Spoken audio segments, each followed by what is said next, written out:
Hey there, tribe. Melinda here with another little life lesson. I find the connection and relationship between male and female, or masculine and feminine energies fascinating, and I do talk about it a lot because we're just so different, and learning to work together and allow there to be that duality between, the polarity between us, where we can appreciate our differences instead of niggling about the differences, is a really nice, nice learning lesson about ourselves and about life. So I'm going to bang on about that again.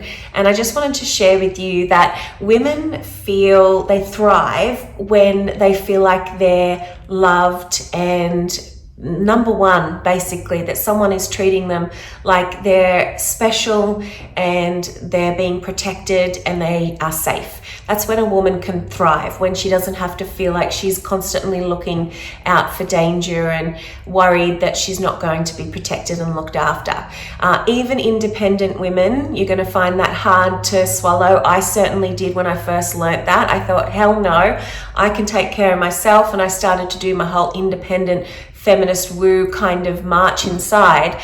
But when I stopped and I let go of that, egoic drive that wanted to tell me how good I was as a woman, I could really feel the truth and authenticity in that I do need to feel safe, and I do need to feel nurtured and loved. And it doesn't mean that I'm not strong and I'm not a powerful force on my own. It just means that I'm more powerful when I'm feeling nurtured and cared for, and it doesn't have to be by a partner.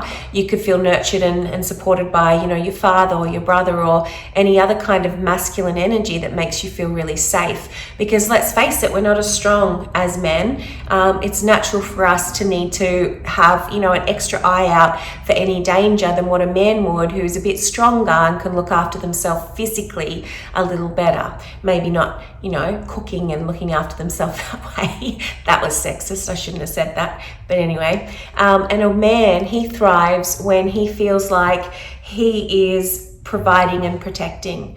So he feels when he's got freedom as well to make his own decisions, he will thrive. And when he feels like he's doing a really good job and making his woman happy and providing and protecting, he will feel really good about himself. So when your hubby comes home and you're in a real grim mood and whinging and complaining about the kids or whatever you might be having a gripe about, he's going to feel like he's failing you. So it's really important that when your man comes home, that even if you are in a bad mood, you still manage to just find something that you're happy or grateful about and share that with him. Because if he starts to go downhill, you start to go downhill, because he'll pull away and then you won't feel safe. And then this vicious cycle starts to really take place, and you become further and further apart from each other and from that closeness that you really both craving, even though you don't want to admit it. So it's all about interdependence. It's really nice to think that we can be independent and we can do it ourselves, but it's much nicer to believe that we're interdependent. So I'm relying on you and you're relying on me, and we need this here and we need that there, and the world works synergistically. We all flow in together and we have different strengths that benefit each other. And if you can embrace that, we can embrace the masculine and feminine within us as each individual, but then also the masculine and feminine within the world, which will make it a much more harmonious place, and we'll all live in peace and it'll be happy. Well, I hope that was helpful for you guys. Have a magical day, and I'll check in with you soon. Ciao.